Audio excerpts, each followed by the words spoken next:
Hello everyone, welcome to Ask Me Monday. I'm Vicki Howell. It has been quite a weekend here in Texas. Pretty scary for our friends in the southeast. I am in Austin, so we are very fortunate. There are some areas that had a little bit of flooding, but where we are personally, totally fine. So far, none of our friends in Houston or in the beach cities have lost their homes or had to be rescued, but there are a lot of people who have. The latest report from the police chief in Houston is 185 requests are still pending for people that need help, just being rescued or some kind of critical help. There's been over 2,000 rescues from the flood already. So just send your positive vibes, thoughts, prayers, rain dances, whatever your gig is to us Texans. Well, we're good, but for the Texans that need it. And if those of you that really want to feel like you're doing something to help, I know this is one of those times where you want to do something, but you don't know what. Right now, really just sort of the go-to place is the Red Cross. So the American Red Cross, you can go to redcross.org and donate. Or if you're here in the States, all you have to do is text to 90999 and that will automatically donate $10. So again, that's 90999. I'll also post that in the show notes.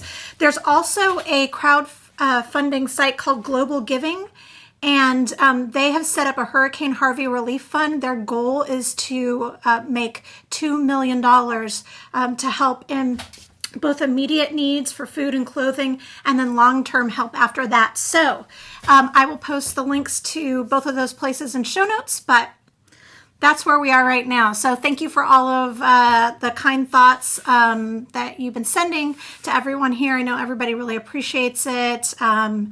I'm sending a whole bunch of love to a bunch of my friends. The one that's in the community, though, Drew Amborski, the crochet dude, he lives in Houston. They're okay. They've had some minor flooding, but, sending love and happy thoughts to everyone. Okay, so what do we do when we can't do anything else? We keep our hands busy and our minds busy, right?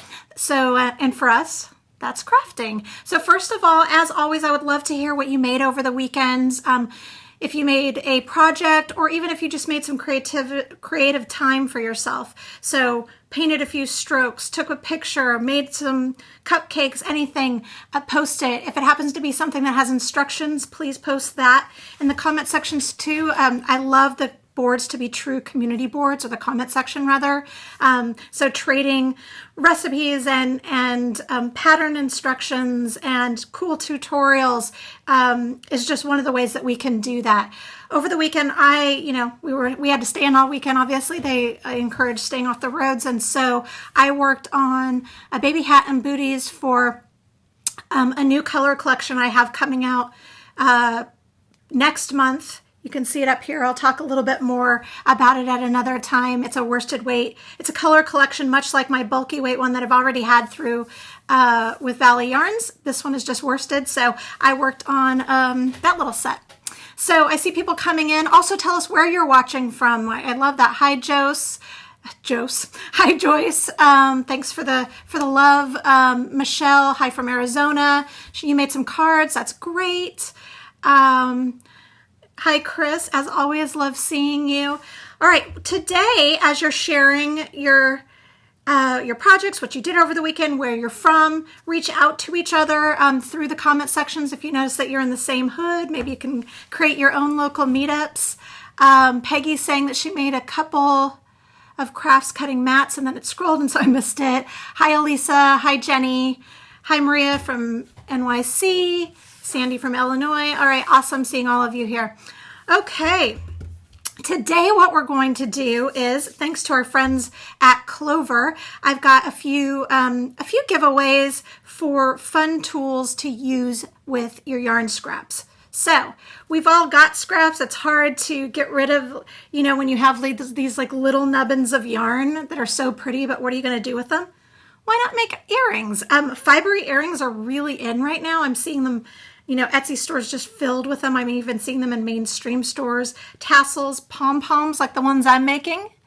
and other types. So we're going to focus on that today. I'm going to show you 3 different earrings, or 3 ways that you can make earrings using scraps. So we're going to cover dangly pom-poms.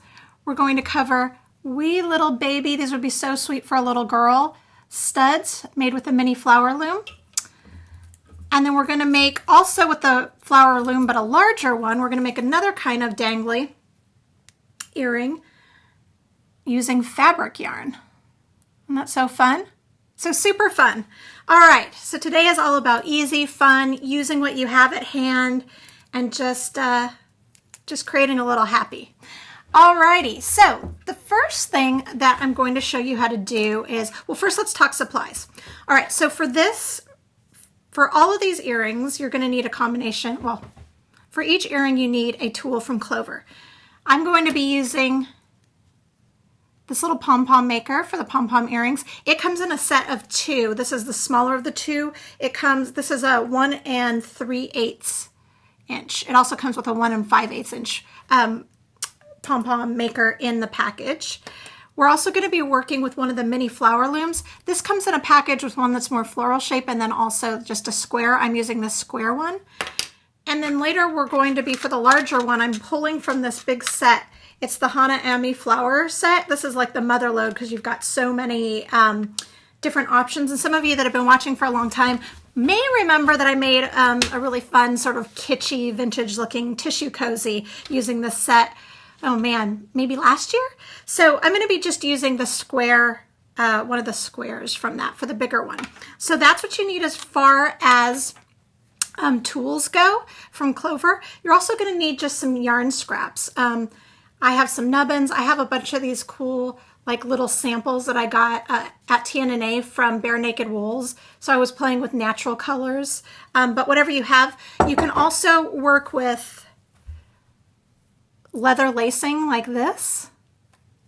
Oh, Sandy says she's just going through her stash. Perfect timing. Yay! The little wins. This is twine, like raffia twine, it feels like. I think I got this at IKEA forever ago. All of the looms can be found online or at your local craft store. And then you're going to need some jewelry tools. So you can use any or all of this stuff. Some wire for a set that I'm going to show you in a second.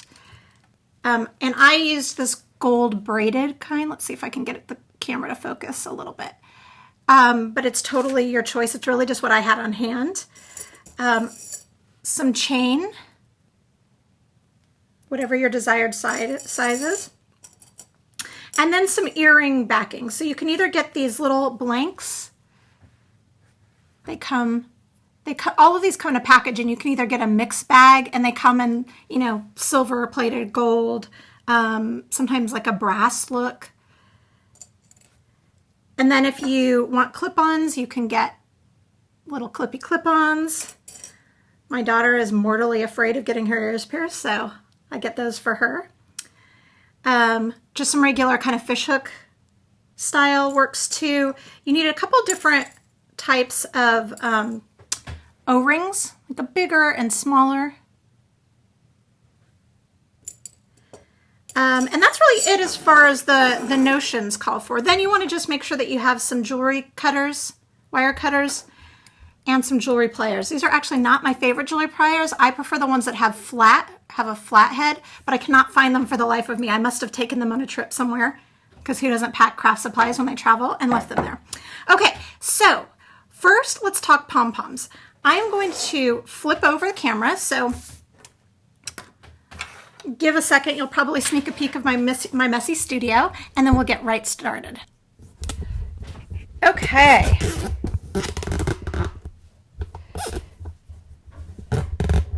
So in previous episodes, I've shown how to use everything that we're working today. So you can go through, if you go to my Facebook page and just click on videos and look at the Ask Me Monday playlist, you can find one that's on the pom-pom maker and also the flower looms.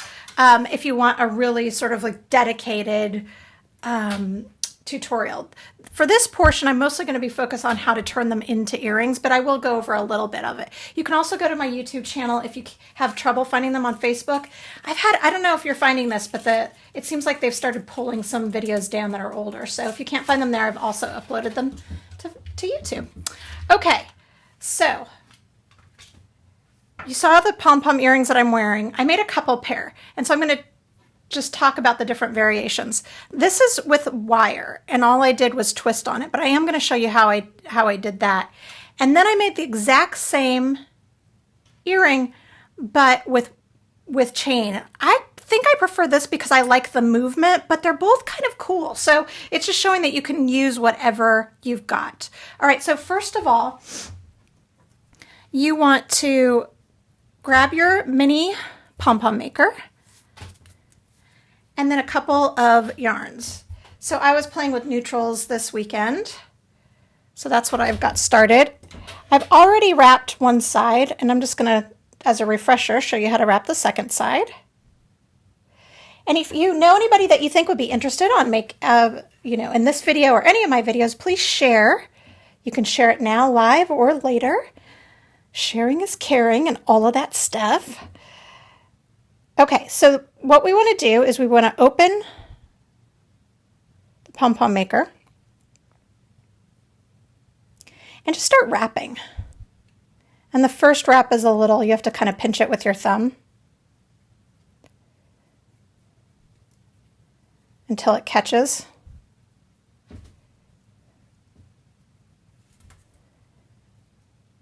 And you want to make sure when you're wrapping that you can't see any of the pom-pom maker below it or below the yarn. So you can see here, I can still see the pink shining through. So I need to go over it for a few layers. And just remember, the more layers, the more puffy goodness you're going to get out of your pom-pom versus scrawny. Not that there's anything wrong with the scrawny pom. Those can be cool too, but for the earrings, and because of the chain and the wire, it looks a little bit better if you've got fuller. Okay, so I'm actually playing a little bit with stripes for these, or at least with 2 colors. So I covered half. And now I'm going to pick up another color. And you don't have to worry about, you're going to trim all this later, so just kind of catch it as you can. I'm going to actually cut the other color just because it's kind of in my way.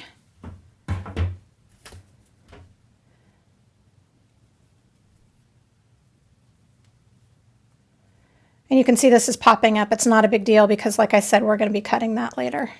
Oops, let me stay in frame.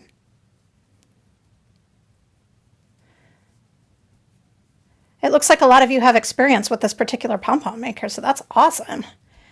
Okay, so once you've gotten, you're satisfied with your wraps, you're going to close it.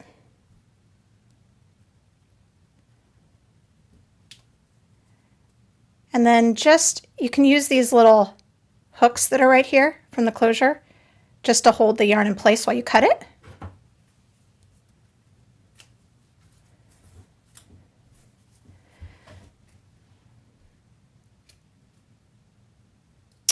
Then what we're going to do is we're going to actually trim the pom-pom. So I think what I'm going to do is I'm going to show you the chain ones versus, I'm going to talk you through the wire, but since I really love the chain ones, I think that's the one I'm actually going to show you how to make.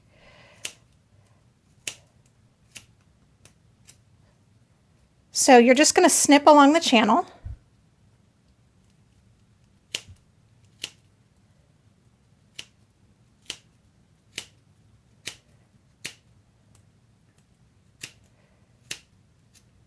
And don't worry about these extra bits because you'll trim that when you give the overall pom-pom a little haircut. And then you want to get another strand of yarn.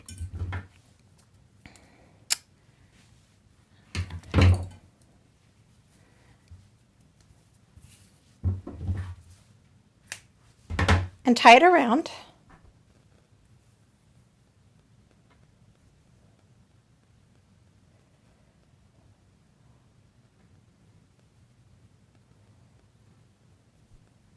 And this works if you use a string or a yarn that's plied because you're going to pull on it, and single ply yarns tend to tear. So I'm going to tie a knot. Okay, now from here, if I were going to make the wire version, I would measure some wire, and I suggest about 7 inches.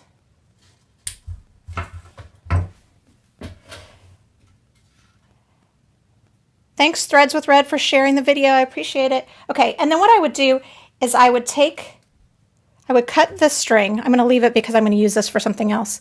But I would cut the string that I'd made, and I would take this and I would pull really tightly. And then I would begin just twisting. And I would continue twisting. I'm not going to do it because I want to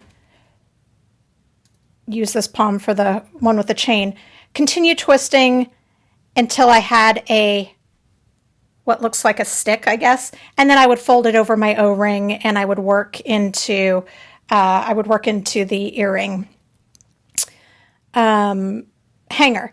If anybody actually wants to see this process closer up, let me know, and I will throw up a video on Instagram or something, just a quickie one, if you want to see the process for the stiff ones for this one. Like I said, I'm gonna focus on the ones that I'm wearing today because I really like the movement. So for these, I'm gonna bring in the chain, and I can actually at this point, I think I might tie another knot.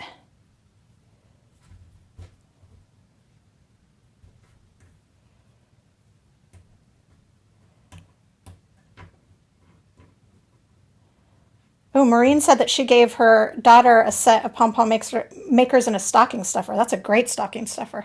Okay, so I'm going to go ahead and open these.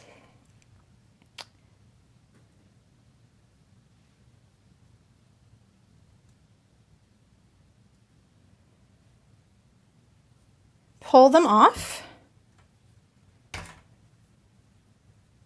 Kind of give them a little fluff.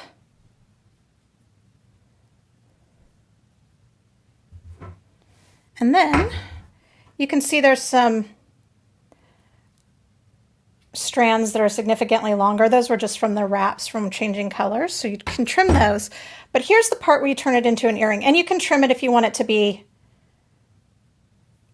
more of a precise spear. I actually like the character of having a little stickies, so I'm going to leave that. Then you want to take off my own earrings so you can see what I'm doing, or see what the goal is. Okay, then you want to take the chain, and I'm just tying it directly on. Now, if your chain was too small to for the yarn to feed through it, you could add an O-ring here and then put the chain on attach the chain to the O-ring, but this works just fine. So all I'm doing is tying it directly onto the pom. Okay, so now you can see I've got this ginormous chain. I'm going to snip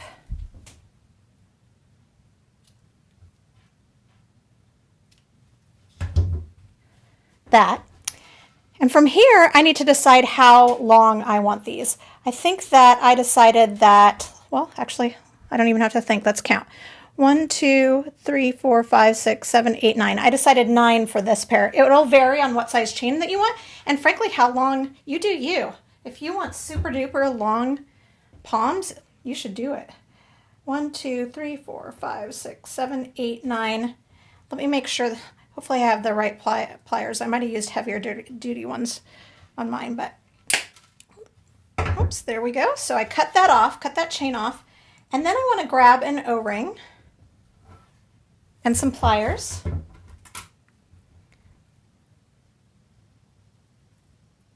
And these are also called jump rings. The terms are pretty interchangeable.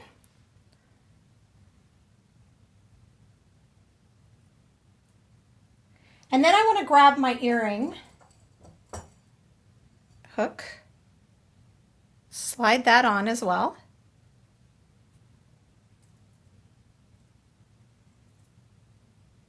And then I want to close the ring. And like I said at the beginning, my flat head pliers would be much better for this, but clearly I am not organized enough to keep my pliers in a place where I can find them.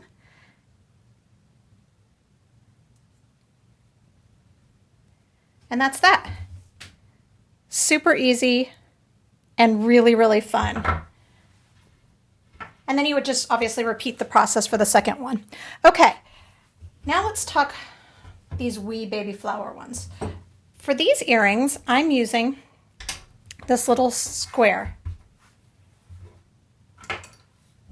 And I'll show you how to use it. I'm actually going to show you because it's the same process on the larger one. So I'm not going to show that twice, but what I will do is I will show you how to turn these into earrings. So let's see, I have another one. Oh, there it is.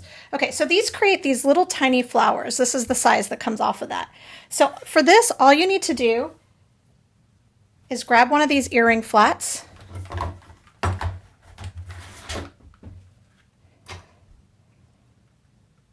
Grab a glue gun, add a little dab of glue,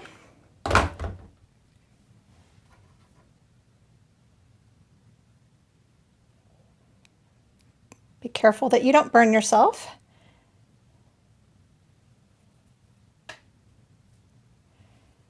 And glue on the back. These are really sweet. You could do them in white and yellow if you wanted them to look like daisies. Really sweet for little girls. This would actually be a great project. I don't know if any of your kids do market days at school now that school's going back, but this would be a great project to work on with those kids. Obviously supervised because glue guns are hot, but they have all kinds of tools. My friend Kathy and Steve, through Plaid, they have they have all kinds of tools that can prevent burning yourself, so check those out. But really sweet, great gift. These would also be cute in stockings for later for the holidays, teacher's gifts, just a little sweet something to give to anybody whose day you wanted to brighten. Okay, so let's step that up a notch and let's talk these fun earrings. I'm super in love with these. So these are made with fabric. You can make, like I said before, you can make these with something like this, leather lacing, that would work, or ribbon or twine. It would be really pretty probably with velvet ribbon. What I used for this though is my friend Amy has a company called Knit Collage, and she has all these yarns that a co-op in India makes, and I'm so in love with this one. These are totally my jam right now, these colors. I'm really into ochre and mustard, especially right now. And so I took some of just a couple yards of this and turned it into this earring. So I've made one, so let's make the other one now. So I'm going to you don't even have to, if you're very careful and you put it over a chair or something, you don't really even have to wind your yarn into a ball first. But just be careful. And don't send me hate mail for saying that when you get your yarn put into a ball. I would recommend putting it over a chair, or if you've got a set of kiddos' hands around, that would work. Okay, so this came from the set. I tried working with a smaller one in the fabric, and it got too dense. I really just didn't feel like it could bloom, pun intended, the way that it needed to for this fabric. So using the exact same method that I would have used, however, using the other loom,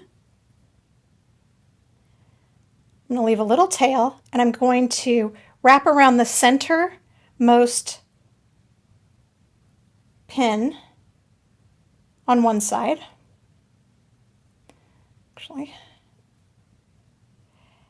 Try that again. And then I'm going to turn the loom counterclockwise. I want them to X, so I'm going to fix that. And wrap around the pin that's on the opposite side. And then I'm going to just continue this method all the way around. So I go to the next one.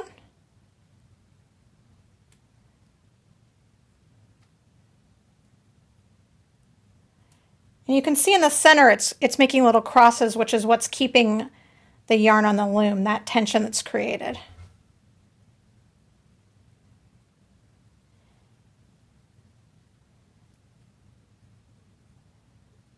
And we're going to go all the way around. And if you end up making these or using these looms, please make sure to tag me at Vicki Howell and tag at Clover USA so that we can see your projects.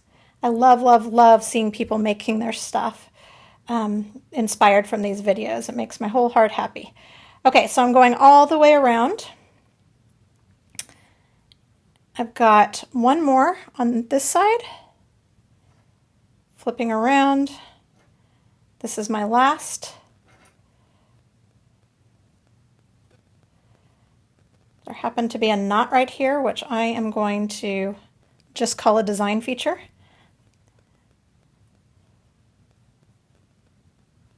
Okay, then I'm going to snip the yarn, the fabric yarn.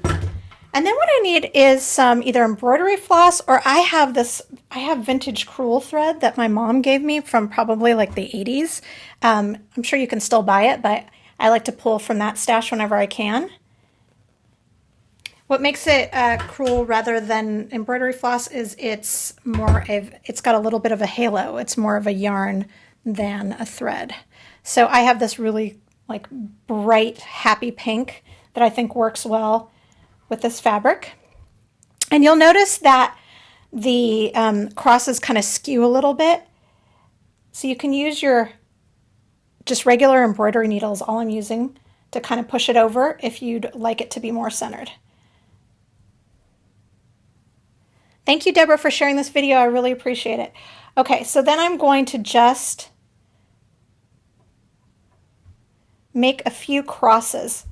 Be careful not to pull too hard on this because it's thicker fabric that you're working with. It's denser, so it's really natural to want to pull harder, but it will break your thread.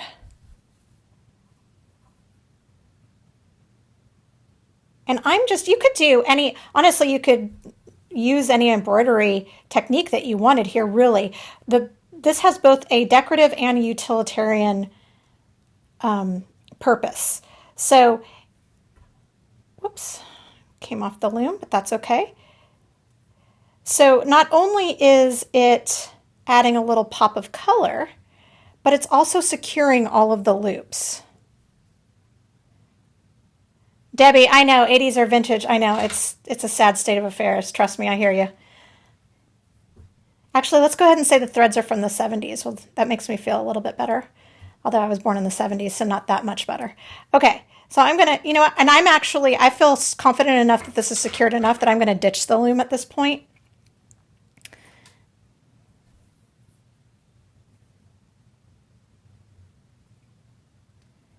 And you're just going to continue stitching. I'm kind of just going like kind of like haphazardly, really. You could make a little crisscross design. You could make a little flower design. Fabric yarns sometimes have knots in them because you're not spinning them in the same way that you would spin yarn. So we can always just cut that off.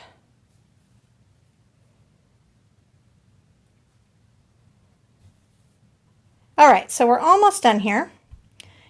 The key point is that, oh, I agree. Deborah's saying a 60s fabric would be great. It would be really great. Anything that has some nice poppy color, because you're not going to see really the design because of the way that it's, we're weaving.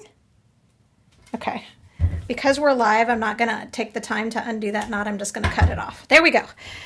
Survival skills in the crafty realm. All right, so you're going to just continue until you're satisfied that you've got all of your loops pinned down. Or sewn down, rather. You want to flip your piece over and make sure that those loops are secured too. And then also this long piece, I like to just catch it and make sure that I've got that secured too. Nobody's really going to see this part, so you don't have to be too careful, but you just want to make sure that that's secure so that it doesn't get caught on anything and then undo your whole piece. And I'm going to go ahead and snip that now.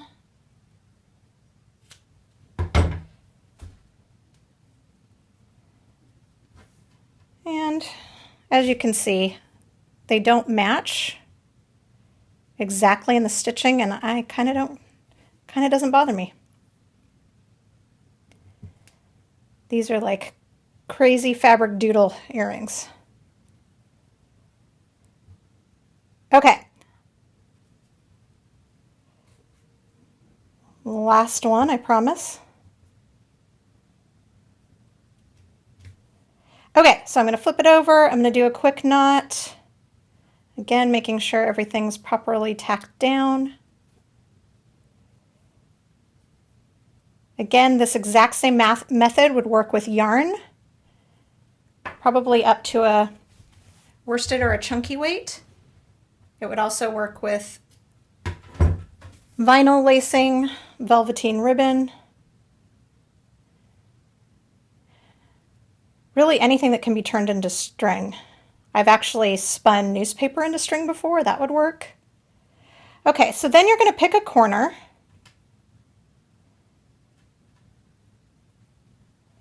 And you're going to attach another O-ring / jump ring. Or not another on this pair, but a rather. Yes, Renee, I agree. Easy, quick gifts. On trend. Really affordable. Even if you didn't have these supplies in your stash, you're just talking about a matter of a few dollars to make a pair.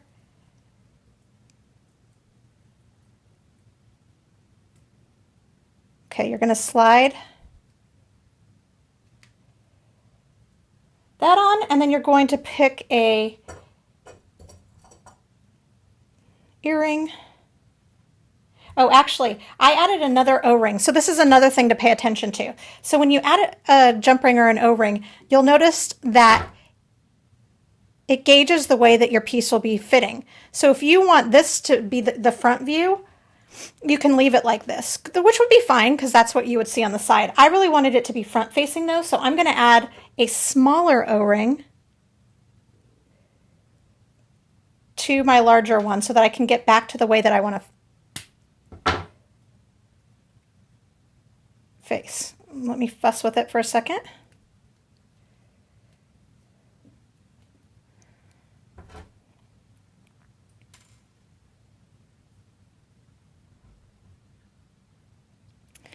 And then close it.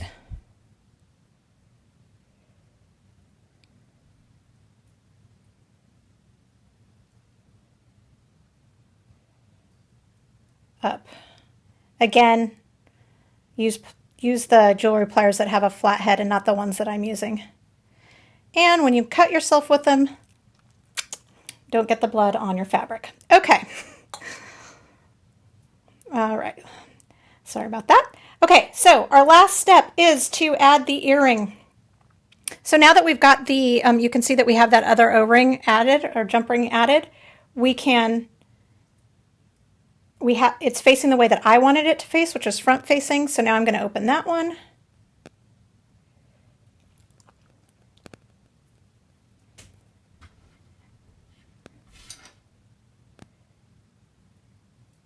Slide on our earring.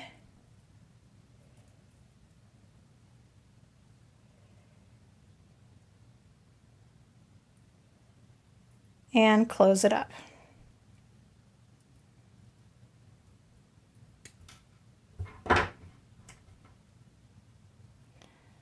And that is all there is to it. Look how cute those are. I can't wait to show Amy from Knit Collage. They are so cute. Super easy, quick, fun, and a great way to use up your stash. I am going to flip the camera around so you don't have to look at my bloody finger anymore. Crafting is no joke, people, no joke. So that's all there is to it. So fun and easy, and you know, you've probably got most of the stuff except for maybe not the looms. So get thee to the craft store, or how about winning some right here, right now? Okay, so I'm going to give away 2 sets of exciting packages.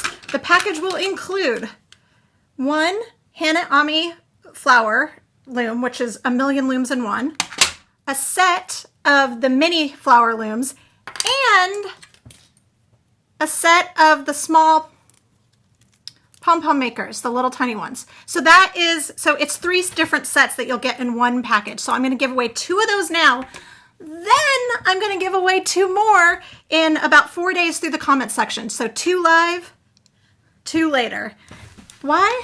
Because I heart you, I love gifts, and Clover is really generous as a company. Okay, so here we go. I am going to scroll now. Our first winner is Deborah Groover. Deborah, please email submissions@VickiHowell.com. That's VICKIE Howell.com.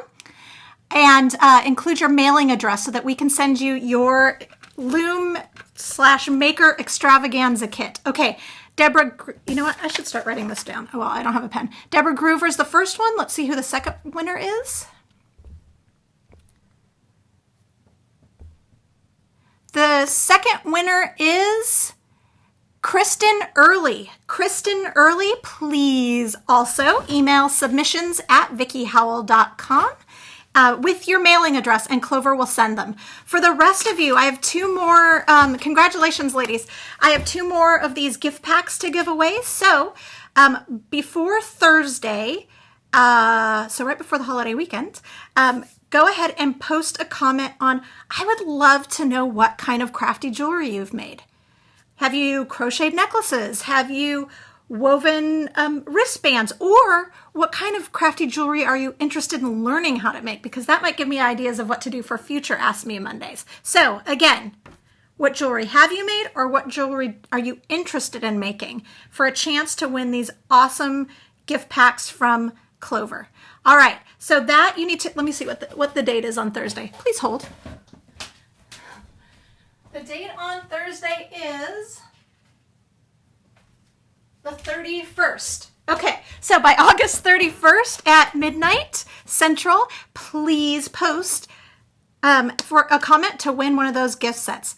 I would love to see what stuff you're making too, so please don't forget to tag @VickiHowell and @Clover USA for when you make your earrings. Enjoy, they're pretty fun. I dare you not to walk around doing this. No? Just me? Cool. Yeah, so, all right, I'm going to take the, that's it for today. Next weekend, I believe, unless I'm losing my mind, which is entirely possible. Next Monday is Labor Day, so I will be taking that, that Monday off, but I will see you back after that. There's also a bunch more live videos that are going to start popping up that I'm excited to tell you about as soon as I can. Oh, and don't forget, we are just over a month. Oh my goodness, I didn't even realize that until it came out of my mouth. We're like 5 weeks away from the Knit Show with Vicki Howell launching the full season 1. Please, please, please, if you haven't already, go to thenitshow.com. You can still be a backer if you're interested in. We still have some enamel pins and tote bags left. But what we really need are views on the YouTube channel. It doesn't matter which of the videos that you watch so far. It's not the show. The show's not up yet, but the teaser's up. And then our older videos from Kickstarter are up too. We need to get up to a certain amount of views before we can work with partners to help network, which will help people see the show ultimately. So if you get a chance, go over to YouTube. You can either click over from thenitshow.com, or you can go to YouTube and just Google. You don't Google on YouTube. You know what I'm saying? Go to YouTube and search the term The Knit Show, and The Knit Show with Vicki Howell will come up. I really appreciate your help, and please tell a friend. Start planning those viewer parties with your friends, with your crafty friends. Can't wait. Can't wait to share it with you. All right, until then, take a little time to be creative, breathe in, craft out. Bye.